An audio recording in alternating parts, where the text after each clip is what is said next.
ത്രിയേക ദൈവത്തിൻ്റെ തിരുനാമത്തിന് മഹത്വം ഉണ്ടാകട്ടെ. കർത്താൽ പ്രിയ സഹോദരങ്ങളെ, തിരുവചനത്തിൽ പ്രതിപാദിച്ചിരിക്കുന്ന ഉപവാസങ്ങളെക്കുറിച്ചുള്ള സന്ദേശങ്ങളാണ് ഇവിടെ നടന്നുകൊണ്ടിരിക്കുന്നത്. പഴയ നിയമത്തിനും പുതിയ നിയമത്തിനുമായി 4 പ്രാവശ്യം നടത്തപ്പെട്ട 40 ദിന ഉപവാസ പ്രാർത്ഥനകളെക്കുറിച്ച് നാം പഠിച്ചു കഴിഞ്ഞു. വേദപുസ്തകത്തിലെ ഏറ്റവും ദൈർഘ്യമുള്ള ഉപവാസമാണ് 40 ദിന ഉപവാസ പ്രാർത്ഥനകൾ. അതനുഷ്ഠിച്ചത് കേവലം 3 വ്യക്തികളുമാണെന്ന് നാം മനസ്സിലാക്കി. പ്രവാചക ശ്രേഷ്ഠനായ മോശ 2 പ്രാവശ്യവും, പ്രവാചക ശ്രേഷ്ഠനായ ഏലിയാവ് 1 പ്രാവശ്യവും, യേശു ക്രിസ്തു 1 പ്രാവശ്യവും, അങ്ങനെ 40 ദിന ഉപവാസ പ്രാർത്ഥനകളാണ് തിരുവചനത്തിൽ നാം കണ്ടത്. 40 ദിന ഉപവാസ പ്രാർത്ഥനകളുടെ ദൈർഘ്യം നാം മനസ്സിലാക്കുമ്പോൾ അവയൊക്കെയും അനുഷ്ഠിച്ചത് വ്യക്തിപരമായിട്ടുള്ള അനുഭവങ്ങളിൽ നിന്നാണ്. ഒരു സമൂഹ ഉപവാസമല്ല 40 ദിന ഉപവാസ പ്രാർത്ഥന. അനുഷ്ഠിച്ചത് സാധാരണ മനുഷ്യരുമല്ലായിരുന്നു. മോശ ദൈവത്തിൻ്റെ അതിശ്രേഷ്ഠ പ്രവാചകനായിരുന്നു. ഏലിയാവും അവണ്ണം തന്നെ ദൈവത്തിൻ്റെ അതിശ്രേഷ്ഠ പ്രവാചകനാണ്. യേശു ക്രിസ്തു ദൈവപുത്രനാണ്. അപ്പോൾ ഒരു സാധാരണയായ അല്ലെങ്കിൽ സാമാന്യ ജനത്തിന് അനുഷ്ഠിക്കുവാൻ കഴിയുന്ന ഒരു ഉപവാസ പ്രാർത്ഥനയായിട്ട് അതിനെ കാണുവാൻ കഴിയുകയില്ല. ദൈവത്തിന് വേണ്ടിയുള്ള അതിമഹത്തായ ദൗത്യങ്ങളുടെ പൂർത്തീകരണത്തിന് വേണ്ടിയിട്ട് വളരെയധികം ഭയത്തോടും ഭക്തിയോടും വിശുദ്ധിയോടും ആത്മവിശ്വാസത്തോടും ആത്മധൈര്യത്തോടും ദൈവത്തിൻ്റെ സന്നിധിയിൽ വേറിട്ട് 40 രാവും 40 പകലും ഇരിക്കുക എന്നത് വളരെ വളരെ വളരെ പ്രധാനപ്പെട്ടതും പ്രത്യേകതയുമുള്ള അവസ്ഥയാണെന്ന് ഈ 3 വ്യക്തികളുടെ ഉപവാസ പ്രാർത്ഥനകളിൽ നിന്ന് നമുക്ക് മനസ്സിലാക്കുവാൻ കഴിയും. 40 ദിന ഉപവാസ പ്രാർത്ഥനകൾക്ക് ശേഷം തിരുവചനത്തിൽ നാം കാണുന്നത് 21 ദിവസത്തെ ഉപവാസ പ്രാർത്ഥനയാണ്. തിരുവചനത്തിലെ രണ്ടാമത്തെ ദൈർഘ്യമുള്ള ഉപവാസ പ്രാർത്ഥനയാണ് 21 ദിവസത്തെ ഉപവാസ പ്രാർത്ഥന. എന്നാൽ ഈ ഉപവാസ പ്രാർത്ഥനയ്ക്ക് അതിൻ്റേതായ ഒരു പ്രത്യേകതയുണ്ട്. ഉപവാസമെന്ന് അതിനെ പേർ വിളിക്കുന്നുവെങ്കിലും അത് തികച്ചും ഉപവാസമല്ലായിരുന്നു. കാരണം ഉപവാസത്തിൻ്റെ അടിസ്ഥാനമെന്ന് പറയുന്നത് ഭക്ഷണം വെടിഞ്ഞ് ദൈവസ്ഥാനത്തിൽ ഇരിക്കുക എന്നുള്ളതാണ്. ഭക്ഷണം വെടിഞ്ഞ് ദൈവസ്ഥാനത്തിൽ ഇരുന്ന് ആത്മതപനം ചെയ്യുന്നതാണ് ഉപവാസ പ്രാർത്ഥന എന്ന് വിവക്ഷിക്കപ്പെടുന്നത്. എന്നാൽ ഈ ഉപവാസ പ്രാർത്ഥനയിൽ ഒരു ഭക്ഷണ വെടിയൽ ഇല്ല. നാം ദാനിയേൽ പ്രവചനം 10-ാം അധ്യായത്തിൻ്റെ 2-3 വാക്യങ്ങൾ വായിക്കുമ്പോൾ ഈ ഉപവാസ പ്രാർത്ഥനയുടെ ആകത്തുക അവിടെ കാണുവാനായിട്ട് കഴിയും. സ്വാദുള്ള ഭക്ഷണങ്ങൾ വെടിയുക, മാംസവും വീഞ്ഞും ഭക്ഷിക്കാതെ, എണ്ണ തേക്കാതെ അത്യുന്നതനായ ദൈവത്തിൻ്റെ സന്നിധിയിൽ ദുഃഖത്തോടെ ഇരിക്കുന്ന ഒരവസ്ഥ.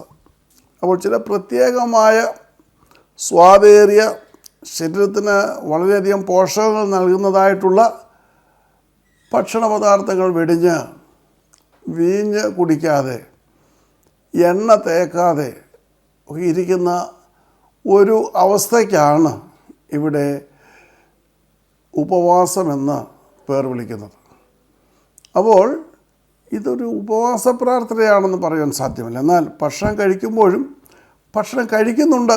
അത് കഴിക്കുന്ന പദാർത്ഥങ്ങൾ എന്താണെന്ന് ആശ്രയിച്ചാണ് ഒരു പരിധിവരെ ഉപവാസത്തെക്കുറിച്ച് പറയുവാൻ കഴിയുന്നത്. ഇവിടെ ഈ ഉപവാസം അനുഷ്ഠിക്കുന്ന മനുഷ്യൻ രാജ്യത്തെ ഏറ്റവും സമുന്നതമായ വ്യക്തിയാണ്, ദാനിയേൽ പ്രവാചകൻ. അപ്പോൾ അദ്ദേഹത്തിൻ്റെ തീന്മേശയ്ക്ക് മുൻപിൽ വരുന്നതെല്ലാം വിശിഷ്ട ഭോജ്യങ്ങളായിരിക്കും.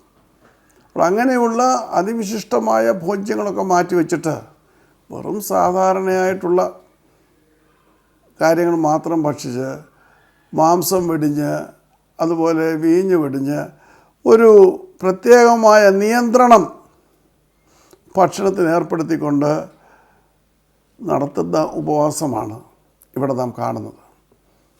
എന്നാൽ ഇന്ന് ആധുനിക ലോകത്ത്, പ്രത്യേകിച്ച് പാശ്ചാത്യ ലോകത്ത് ഒരുപാട് പേര് ഇതുപോലെയുള്ള ഉപവാസം നടത്താറുണ്ട്. അതിന് ദാനിയേൽ ഫാസ്റ്റ് എന്നാണ് പറയാറ്.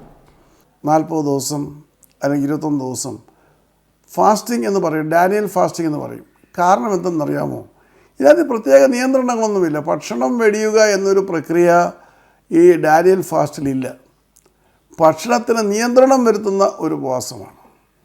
വിശിഷ്ട ഭോജ്യങ്ങൾ വർജിച്ച്, ഉദാഹരണമായിട്ട് ബിരിയാണി കഴിക്കാതെ കഞ്ഞി മാത്രം കുടിച്ച്, അപ്പോൾ ചായ കുടിക്കാതെ വെറും തേയിലവെള്ളം മാത്രം കുടിച്ച്, അപ്പോൾ ഉണ്ടല്ലോ ഭക്ഷണത്തിൻ്റെ ക്രമീകരണത്തിന് വ്യത്യസ്തത വരുത്തിക്കൊണ്ടുള്ള ഉപവാസ പ്രാർത്ഥന. അത് വളരെ എളുപ്പമുള്ള കാര്യമാണ്. ഭക്ഷണം വെടിയുക എന്നുള്ളതാണ് പരമപ്രധാനമായ പ്രശ്നം.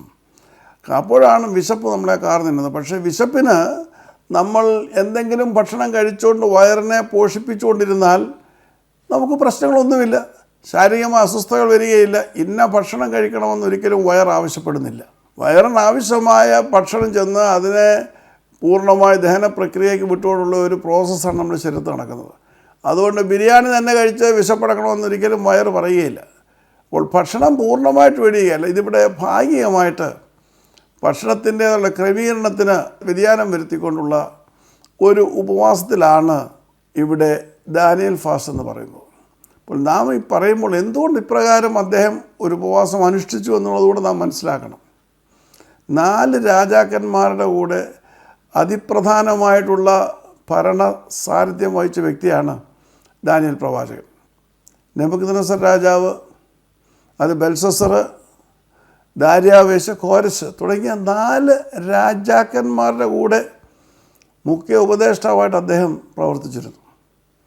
നെബൂഖദ്നേസർ രാജാവ് ജെറുസലേം തകർത്ത് അതിനെ ചുട്ടുകരിച്ച് പോരുമ്പോൾ അവിടെ നിന്ന് അടിമകളായിട്ട് പിടിച്ചുകൊണ്ട് വന്ന വിശിഷ്ടരായ 4 ബാലന്മാരിൽ ഒരുവനായിരുന്നു ദാനിയേൽ. അങ്ങനെ ബാബിലോണിൽ വന്ന് പ്രത്യേകമായ അഭ്യസനം നൽകി അവരെ ബാബിലോണിലെ ഭരണ സംവിധാനത്തിൽ ഉന്നത ഉദ്യോഗം വഹിക്കത്തക്ക രീതിയിലുള്ള എല്ലാ പരിശീലനവും നൽകി ആണ് നെബൂഖദ്നേസർ അവരെ പ്രത്യേകമായിട്ട് വേറിട്ട് തൻ്റെ അരമനയിൽ തന്നെ വളർത്തിയെടുത്തു. അപ്പോൾ ദാനിയേൽ പിതാവ് അപ്രകാരമുള്ള ഒരു വലിയ ചട്ടക്കൂട്ടിൽ വളർന്നപ്പോൾ അദ്ദേഹത്തിന് ദൈവത്തിൻ്റെ അരുളപ്പാടും വെളിപ്പാടും ഉണ്ടായിരുന്നത് അദ്ദേഹം നഷ്ടപ്പെടുത്തിയില്ല. ദൈവത്തിൽ ആശ്രയിച്ചുകൊണ്ട് തന്നെ അദ്ദേഹം മുൻപോട്ട് പോയി രാജാവിൻ്റെ ആർക്കും വിശദീകരിക്കുവാൻ കഴിയാത്ത സ്വപ്നങ്ങൾ വിശദീകരിച്ച് ഈ 4 രാജാക്കന്മാരോടൊപ്പം അദ്ദേഹം ദൈവത്തിന് വേണ്ടി നിന്ന് പ്രവർത്തിച്ച മനുഷ്യനാണ്. അപ്പോൾ ഇവിടെ ദാനിയേൽ ഇപ്രകാരം ഉപവാസമാണ് എന്ന് പറയുവാനുള്ളതിന് കാരണം ഇദ്ദേഹം 80 വയസ്സിലധികം പ്രായമുള്ള ഒരു വയോവൃദ്ധനാണ്. ആ 80 വയസ്സ് പ്രായമുള്ള അല്ലെങ്കിൽ അതിലുപരിയായിട്ട് പ്രായമുള്ള ഒരു മനുഷ്യന് ഭക്ഷണത്തിൻ്റെ സുഖമോ ഭക്ഷണത്തിൻ്റെ നിഷ്ഠയോ ഭക്ഷണത്തിൻ്റെ രുചിയോ ഒന്നും ഒരു വിഷയമല്ല. ഭക്ഷണം കഴിച്ചാൽ മതിയാവും, അത്യന്താപേക്ഷിതമാണ്. കാരണം വയസ്സ് 80-ലധികമായിരിക്കുന്നു. എന്നാൽ ഭക്ഷണത്തെ പരിപൂർണമായിട്ട് ഉപേക്ഷിക്കുവാനും കഴിയുകയില്ല. കാരണം പ്രായാധിക്യ നിമിത്തം അപ്രകാരം ഒരു സാഹചര്യത്തിലേക്ക് പോകുവാൻ സാധ്യമല്ല. അതുകൊണ്ട് അദ്ദേഹം ഒരുപക്ഷെ ദൈവാത്മ പ്രേരിതനായിട്ടായിരിക്കാം ഒരു പൂർണ്ണ ഉപവാസത്തിലേക്കല്ല, ഒരു ഭാഗിക ഉപവാസത്തിലേക്കാണ് അദ്ദേഹം കടന്നു പോകുന്നത്. മാത്രമല്ല നാമൊക്കെയും ഓരോ പ്രത്യേകമായ നമ്മുടെ ആവശ്യങ്ങൾക്ക് വേണ്ടിയിട്ടാണ് ഉപവാസങ്ങൾ പ്രഖ്യാപിക്കുന്നത്. ഇവിടെ ദാനിയേൽ തൻ്റെ ആവശ്യത്തിന് വേണ്ടിയിട്ടല്ല, പിന്നെയോ തൻ്റെ ജനതയുടെ ഭാവി എന്തായിരിക്കും, എങ്ങനെയാണ് തൻ്റെ ജനതയുടെ ഭാവി നിർണ്ണയിക്കപ്പെടുന്നതെന്ന് അത്യുന്നതനായ ദൈവത്തിൻ്റെ സന്നിധിയിൽ ആലോചന ചോദിക്കുവാൻ തക്കവണ്ണമാണ് ഉപവസിച്ച് പ്രാർത്ഥിക്കുന്നത്. എത്ര ദിവസമാണ് ഈ ഉപവാസം മുൻപോട്ട് കൊണ്ടുപോകേണ്ടതെന്ന് ദാനിയേലിന് അറിഞ്ഞുകൂടാ. കാരണം ദാനിയേലിന് ഒരു കാര്യം വളരെ വ്യക്തമായിട്ടറിയാം, ഒരു സമയപരിധി വെച്ചിട്ടല്ല ദൈവം ഒരാൾക്ക് മറുപടി നൽകുന്നത്. ഞാൻ 10 ദിവസം ഉപവസിക്കുമ്പോൾ അപ്പോൾ എനിക്ക് ഉത്തരം പറയണം എന്ന് പറയുവാൻ ബലഹീനനായ മനുഷ്യൻ ഒരിക്കലും ദൈവത്തിൻ്റെ സന്നിധിയിൽ സാധ്യമല്ല. ദൈവത്തിൻ്റെ കരുണയും കൃപയും അവൻ്റെ മേൽ ചൊരിഞ്ഞുവെങ്കിൽ മാത്രമേ അവൻ്റെ ഉപവാസം ധന്യമാവുകയുള്ളൂ. അതുകൊണ്ട് താൻ വെച്ചിരിക്കുന്ന വിഷയം ഇസ്രായേൽ മക്കളുടേതായിട്ടുള്ള ഭാവി കാര്യങ്ങളുടെ ക്രമീകരണം എന്താകും. കാരണം മുന്നമേ പ്രവാചകന്മാരുടെ അരുളി ചെയ്തൊരു കാര്യമുണ്ട്, 70 വർഷം ബാബിലോണിയൻ അടിമത്തത്തിൽ ഇസ്രായേൽ മക്കൾ കഴിയും, അത് കഴിഞ്ഞതിന് ശേഷം ദൈവം അവരെ യഥാസ്ഥാനപ്പെടുത്തും എന്നുള്ള വാഗ്ദത്തം മുന്നിൽ വെച്ചുകൊണ്ടാണ് ദാനിയേൽ ഈ ഉപവാസത്തിന് മുതിരുന്നത്. എന്നാൽ ഈ നീണ്ട 70 വർഷം അവർ ദൈവത്തിൻ്റെ പ്രവർത്തനത്തിന് വേണ്ടി കാത്തിരിക്കുകയാണ്. ഇപ്പോൾ 70 വർഷം പൂർത്തിയാകുന്നു. അപ്പോൾ ഇനി എങ്ങനെയാണ് ദൈവം ഇസ്രായേൽ മക്കൾക്ക് വേണ്ടി പ്രവർത്തിക്കുന്നതെന്ന് മനസ്സിലാക്കുവാൻ ദാനിയേൽ പ്രവാചകന് ഒരുപാട് ആഗ്രഹമുണ്ടായിരുന്നു. അതുകൊണ്ടാണ് തൻ്റെ ജനത്തിനു വേണ്ടിയിട്ടാണ് ദാനിയേൽ പ്രവാചകൻ ഉപവസിക്കുന്നത്. നമ്മളൊക്കെയും ഇതുപോലുള്ള ഉപവാസങ്ങൾ പ്രഖ്യാപിക്കുമ്പോൾ ദാനിയേൽ പ്രവാചകൻ പ്രഖ്യാപിച്ച ഉപവാസത്തിൻ്റെ പേര് മാത്രം നാം പറയും, ഡാനിയേൽ ഫാസ്റ്റ്. എന്നാൽ ഈ ഡാനിയേൽ ഫാസ്റ്റ് അനുസരിച്ച് നമുക്ക് ഇഷ്ടമുള്ളതൊക്കെ കഴിക്കും, ഏതെങ്കിലും കുറച്ച് കാര്യം മാറ്റി വെക്കും. നമുക്ക് വാങ്ങിക്കാൻ വയ്യാത്തതും എന്നും കഴിക്കാൻ വയ്യാത്തതുമായ കാര്യം മാറ്റി വെക്കും. അപ്പോൾ നമ്മുടെ സൗകര്യാർത്ഥം നമുക്ക് ധാരാളമായിട്ട് കിട്ടുന്ന ഭക്ഷണത്തിൻ്റെ നിയന്ത്രണമില്ലാതെ നമ്മൾ കഴിക്കും. എന്നാലും അതിവിശിഷ്ടമായ ഭോജ്യങ്ങൾ നമ്മളെപ്പോഴും കഴിക്കാറില്ല, അതുകൊണ്ട് ഉപവാസത്തിൽ കഴിക്കാറില്ല. അല്ലാതെ ഒരു നിയന്ത്രണം ഭക്ഷണത്തിൽ വരുത്തുവാൻ പലപ്പോഴും നമുക്ക് കഴിയാറില്ല. നാം അതിന് ദാനിയേൽ പിതാവിനെ മാതൃകയായിക്കൊണ്ട് ദാനിയേൽ ഫാസ്റ്റ് ഞാൻ അനുഷ്ഠിക്കുകയാണ് എന്ന് പറയുമ്പോൾ നാം ദാനിയേൽ പിതാവിൻ്റെ സാഹചര്യങ്ങളൊക്കെയും മനസ്സിലാക്കേണ്ടിയിരിക്കുന്നു. 80-ാം വയസ്സിലും ദൈവത്തിനുള്ള തീക്ഷ്ണ നിമിത്തമാണ് അദ്ദേഹം ഇപ്രകാരം ഉപവസിക്കുവാൻ തീരുമാനിച്ചത്. അതോടൊപ്പം തന്നെ ഏറ്റവും പ്രധാനപ്പെട്ട കാര്യം, ഉപവാസം എന്ന് പറയുമ്പോൾ ഭക്ഷണം വെടിയിലാണ്. ആ ഭക്ഷണം വെടിയിൽ നിന്നാണ് ആത്മതപനം എന്ന ദൈവത്തിൻ്റേതായിട്ടുള്ള കരുണയിലേക്ക് മടങ്ങി വരുവാനുള്ള വഴി തുറക്കപ്പെടുന്നത്. ദാനിയേൽ പ്രകാരം ഉപവാസം ആരംഭിച്ചു. ദിവസങ്ങൾ ഓരോന്നായിട്ട് കടന്നു പോവുകയാണ്. എന്ന് ഉപവാസം അവസാനിപ്പിക്കണമെന്ന് ദാനിയേലിന് അറിഞ്ഞുകൂടാ. കാരണം ദൈവത്തിൻ്റെ അരുളപ്പാടുണ്ടാകുന്നത് വരെ ഉപവസിക്കുവാനാണ് ദാനിയേലിൻ്റെ തീരുമാനം. We have been seeing the several fastings in the Bible. The 40 days fasting of Moses, the 40-day fast of Elijah, the 40-day fast of Jesus Christ. And then also we have seen how they had fasted for those 40 days. All of them had a special purpose, and they were not ordinary men. They were venerable prophets as far as Moses and Elijah are concerned, and we find Jesus Christ was Son of God. So, after these fastings of 40 days, the second greatest fasting, or the second biggest duration of fasting in the Bible, is found in the book of Daniel, where Daniel had fasted for 21 days. Though we say it is a Daniel fast, the basic principle of fasting was not there in this fasting. It was a partial fast, because Daniel did not fast completely. For an unknown period or unlimited period through which he wanted to fast, he decided he is not going to take flesh, he is not going to take wine, and he was completely regulating or restricting his diet. He did not want wine, he did not want delicious foods. So we find the fasting of Daniel was a restricted fasting. And we also find that today many are following the fasting of Daniel, because that's not a complete fast. You sacrifice certain delicious foods, you sacrifice some particular food for a certain time. So, in such manners, we cannot say that the Daniel fast is a complete true fast. It is actually a partial fast. But we also find that Daniel fasted, and we find the atonement of sins.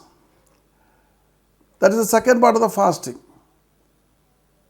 Repentance that was built upon this fasting. We find Daniel repented, and you find that he was crying out before the Lord. So much so, though he did not fast completely, the blessings he had got from God was much more than others who fasted during his times. Daniel was an old man, more than 80 years. So it was impossible for him to continue total fast. That's why he had actually restricted his diet, did away with some foodstuff, wine and other things. But what we find is that the Lord was pleased in his fasting. Though it was a partial fast in our eyes, though we may say literally that it was a partial fast, we find the Daniel fast bringing him more graces and power from the Almighty God. We find how Daniel went forward day by day. Now, there must be a definite cause for his fasting. That's also very important. When he wants a reply from the Almighty God, there must be some reason for which he fasted. He was fasting for his people. He was fasting for his native country.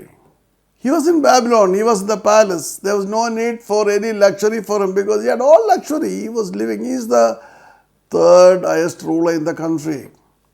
And he was most respected. And he lived in the reigns of 4 kings. So, he has no business to think about or worry about his people or his homeland, Jerusalem. But he did that because Jerusalem was God's capital city. He was upset about it. He was upset how for the last 70 years it has been totally inhabited, destroyed, and it was burned by King Nebuchadnezzar's armies. So, Jerusalem is now in ruins. But there was a promise 70 years ago that after 70 years, there will be a deliverance for the people of God. And Daniel is fasting to understand God's plan for his people. Daniel പിതാവ് ഉപവസിച്ചത് തൻ്റെ സ്വന്തം ആവശ്യങ്ങൾക്ക് വേണ്ടിയല്ല എന്ന് ഞാൻ പറഞ്ഞു. നീണ്ട 70 വർഷം തകർന്ന് തരിപ്പണമായി കിടക്കുന്ന യെരുശലേം പട്ടണത്തിന് വേണ്ടിയിട്ടാണ് അദ്ദേഹം ഉപവസിച്ചത്. കൽദയ സൈന്യം വന്നെല്ലാം താറുമാറാക്കി ചുട്ടുകരിച്ച് മുൻപോട്ട് പോകുമ്പോൾ ആ ദേശം വിജനമാണ്. ഏറ്റവും ഭയാനകമായ അവസ്ഥയിലാണ് ദൈവത്തിൻ്റെ പ്രമോദമായ യെരുശലേം പട്ടണം തീർന്നിരിക്കുന്നത്. ആ പശ്ചാത്തലത്തിൽ നീണ്ട 70 വർഷത്തിന് ശേഷം ദൈവത്തിൻ്റെ വാഗ്ദത്തം അവരെ വീണ്ടും യഥാസ്ഥാനപ്പെടുത്തുമെന്ന് തൻ്റെ പ്രവാചകനിലൂടെ 70 വർഷം മുൻപ് അവരോട് വാഗ്ദത്തം ചെയ്തതാണ്. അന്നും അവർക്ക് അവരുടേതായിട്ടുള്ള പാപത്തിൻ്റെ വഴികളിൽ നിന്ന് വിട്ടുതിരിയുവാനുള്ള മനസ്സില്ലായിരുന്നു. ദൈവം അവരെ ശിക്ഷിച്ചു. 70 വർഷം അവർ അടിമകളായിട്ട് ബാബിലോണിൽ പണി ചെയ്തു. ആ പശ്ചാത്തലത്തിലാണ് ഈ ജനത്തിൻ്റെ വിടുതലിന് വേണ്ടി ദൈവത്തിൻ്റെ വാഗ്ദത്തം പ്രാപിക്കുന്നതിന് വേണ്ടി ദാനിയേൽ ഉപവസിക്കുന്നത്. ദൈവത്തിൻ്റെ വാഗ്ദത്തമാണ് 70 വർഷം കഴിയുമ്പോൾ താൻ അവരെ വിടുവിക്കുന്നുള്ളത്. അപ്പോൾ അത് പൂർണ്ണമാക്കുവാൻ, ആ വാഗ്ദത്തം എങ്ങനെയാണ് ഇനിയും പൂർണ്ണമാകുമെന്ന് മനസ്സിലാക്കുവാനൊക്കെയാണ് ഇവിടെ ദാനിയേൽ ഉപവാസം ആരംഭിക്കുന്നത്. ഇത് വളരെ അപകടം നിറഞ്ഞൊരു ഉപവാസമാണ്. കാരണം അനിശ്ചിതത്വം നിറഞ്ഞ ഉപവാസമാണ്. സമയപരിധി നിശ്ചയിക്കാത്ത ഉപവാസമാണ്. എത്ര നാളാണ് ഇങ്ങനെ മുൻപോട്ട് പോകണമെന്ന് അറിഞ്ഞുകൂടാ. പക്ഷേ ദാനിയേൽ ഉപവാസം പ്രഖ്യാപിച്ചു. ദിവസങ്ങൾ കടന്നുപോയി. 21-ാമത്തെ ദിവസം അദ്ദേഹം ഹിദ്ദേക്കാൽ എന്ന മഹാനദീതീരത്തിരിക്കുമ്പോൾ അവൻ്റെ മുൻപിൽ ഒരു പുരുഷനെ കണ്ടു. അത് ക്രിസ്തു ആയിരിക്കാം എന്ന് ദാനിയേൽ പ്രവാചകൻ്റെ വിവരണത്തിൽ നിന്ന് നമുക്ക് അനുമാനിക്കാം. ദാനിയേൽ പ്രവാചകൻ്റെ പുസ്തകം 10-ാം അധ്യായം 5-6 വാക്യങ്ങളിൽ അത് കാണുവാൻ കഴിയും. ഞാൻ ദൃഷ്ടി ഉയർത്തി നോക്കിയപ്പോൾ ചണവസ്ത്രം ധരിച്ചും അരയ്ക്ക് ഊഫസ് തങ്കം കൊണ്ടുള്ള കച്ചകെട്ടിയും ഇരിക്കുന്ന ഒരു പുരുഷനെ കണ്ടു. അവൻ്റെ ശരീരം ഗോമേതകം പോലെയും മുഖം മിന്നൽ പ്രകാശം പോലെയും കണ്ണ് തീപ്പന്തം പോലെയും ഭുജങ്ങളും കാലുകളും മിനുക്കിയ താമ്രത്തിൻ്റെ വർണ്ണം പോലെയും അവൻ്റെ വാക്കുകളുടെ ശബ്ദം ജനക്കൂട്ടത്തിൻ്റെ ആരവം പോലെയും ആയിരുന്നു. വളരെ വിശദമായ ഒരു വിവരണമാണ്. 21 ദിവസം ഉപവസിക്കുന്ന തൻ്റെ അടുത്തേക്ക് വന്ന ആ വ്യക്തിയുടെ വിവരണം വളരെയധികം പ്രസക്തമായ കാര്യമാണ്. കാരണം ദാനിയേലിൻ്റെ ഒരു ഭാഗിക ഉപവാസം മാത്രമാണ്. ആ ഭാഗിക ഉപവാസം നടത്തുമ്പോഴും ദാനിയേൽ ആത്മതപനം ചെയ്തുകൊണ്ട് തൻ്റെ ജനത്തിനു വേണ്ടി പ്രാർത്ഥിച്ചുകൊണ്ട് തൻ്റെ സ്വന്തം കുറവ് കണ്ടെത്തി അവിടെ നിലവിളിക്കുകയാണ്. അതുകൊണ്ടാണ് 21-ാമത്തെ ദിവസം ഹിദക്കേൽ നദീതീരത്ത് ഈ മുകൾ പറഞ്ഞ വിവരണങ്ങളുള്ള മനുഷ്യനെ ദാനിയേൽ കാണുന്നത്.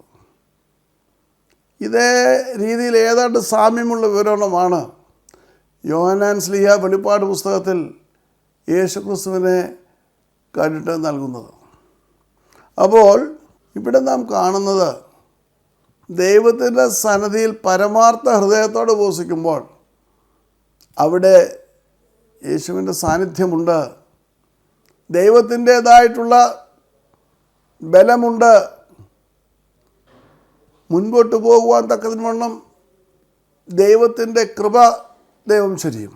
ദാനിയേൽ ആ പുരുഷനോട് സംസാരിക്കുവാൻ തക്കവണ്ണം കാതോർത്തു.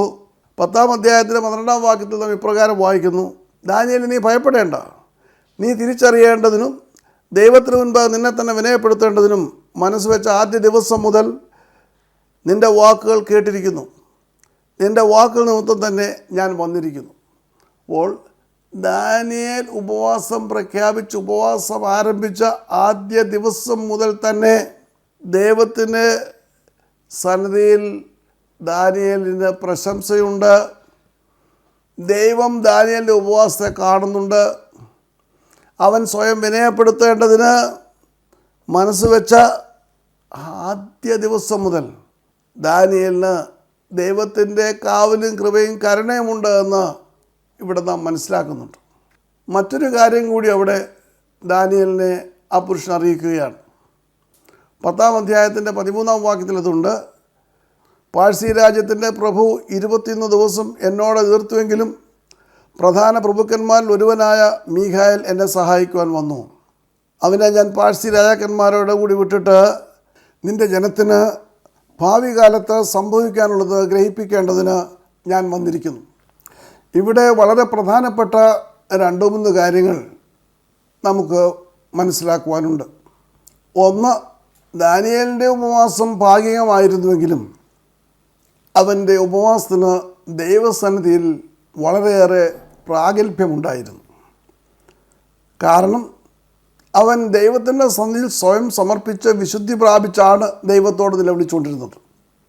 അതുകൊണ്ടാണ് ദൈവത്തിൻ്റെ ഓമനപുത്രൻ തന്നെ അല്ലെങ്കിൽ അതേ സാദൃശ്യമുള്ളൊരു വ്യക്തി തന്നെ അദ്ദേഹത്തിൻ്റെ ഇടയ്ക്കിലേക്ക് കടന്നു വരുന്നത്. നേരിട്ട് സംസാരിക്കുന്നത് എൻ്റെ പ്രിയ പുരുഷനായ ദാനിയേൽ എന്നാണ് അഭിസംബോധന ചെയ്യുന്നത്. എന്നാൽ അദ്ദേഹം പറയുന്ന കാര്യം, ഈ പാഴ്സി രാജ്യത്തിൻ്റെ പ്രഭു 21 ദിവസം എന്നോട് എതിർത്തു. ദാനിയേൽ ഉപവാസം ആരംഭിച്ച നിമിഷം മുതൽ പാഴ്സി രാജ്യത്തിൻ്റെ പ്രഭു എന്ന് ഇവിടെ എഴുതപ്പെട്ടിരിക്കുന്നത് പിശാചാണ്, സാത്താനെക്കുറിച്ചാണ്, പ്രതിയോഗിയെക്കുറിച്ചാണ്. അവൻ 21 ദിവസവും അത് എതിർത്ത് നിൽക്കുകയാണ്. ദാനിയേലിൻ്റെ ഉപവാസത്തിൽ മറുപടി നൽകുവാൻ തക്കവണ്ണം സ്വർഗത്തിലെ ദൈവം അയച്ച ആ വ്യക്തിയെ തടസ്സപ്പെടുത്തിക്കൊണ്ട് അവൻ നിൽക്കുകയാണ്.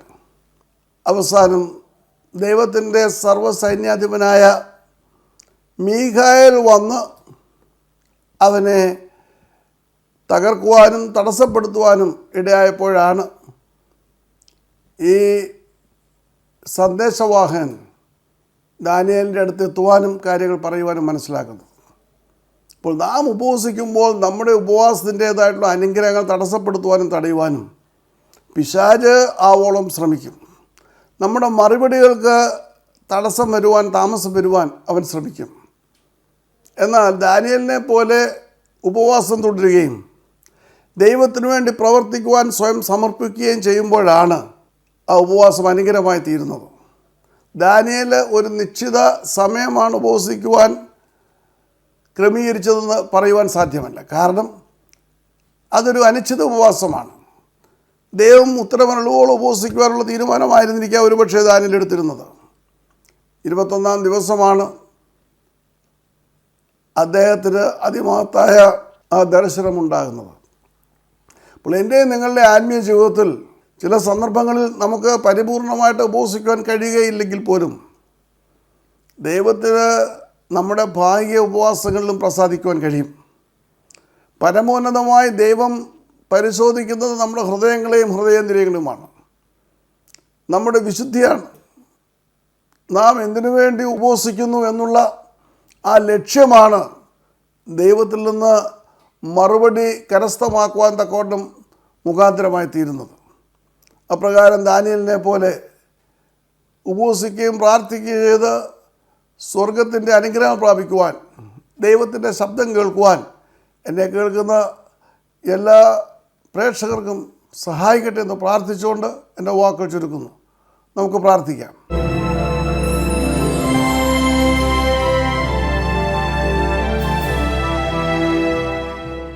സ്നേഹിതയായ ഞങ്ങളുടെ സ്വർഗ്ഗസ്ഥപിതാവിൻ്റെയും ബലഹീനരായ ഞങ്ങൾ അവിടുത്തെ തിരുസന്നിധിയിലേക്ക് കടന്നു വരുന്നു. ദാനിയേൽ പിതാവിൻ്റെ അതിശ്രേഷ്ഠമായ ഉപവാസത്തെക്കുറിച്ചും അതിൽ പ്രസാദിച്ച് അതിന് ഉത്തരമല്ലതിനെക്കുറിച്ച് ഞങ്ങൾ മനസ്സിലാക്കി. അതൊരു ഭാഗ്യ ഉപവാസമായിരുന്നു എന്ന് ഞങ്ങൾ പറയുമ്പോൾ പോലും കർത്താവെ, ആ ഉപവാസത്തിൽ അങ്ങ് പ്രസാദിച്ചത് അവൻ്റേതായിട്ടുള്ള ആത്മതപനത്തിലും ഉപവാസത്തിലുമാണ്, പ്രാർത്ഥനയിലാണ്. നിൻ്റെ വലിയ ലക്ഷ്യങ്ങൾ അവന് ബോധ്യപ്പെടുത്തി കൊടുത്തു. അപ്രകാരം അടിയങ്ങൾ കർത്താവെ സ്വാർത്ഥതയില്ലാതെ ഉപവസിക്കുമ്പോൾ, അവിടുത്തെ നാമം മഹത്വപ്പെടുവാനായിട്ട് ഉപവസിക്കുമ്പോൾ, കർത്താവെ ഞങ്ങൾക്ക് ആ ഉപവാസങ്ങൾ അനുഗ്രഹമായി തീരുവാൻ തക്കവണ്ണം അവിടുത്തെ കൃപയാൽ സഹായിക്കുകയും അനുഗ്രഹിക്കുകയും ചെയ്യണമെന്ന് യേശുവിനോട് അപേക്ഷിക്കുന്ന കൃപയുടെ കേൾക്കുവാനാണമേ. ദൈവം നമ്മെ അനുഗ്രഹിക്കട്ടെ.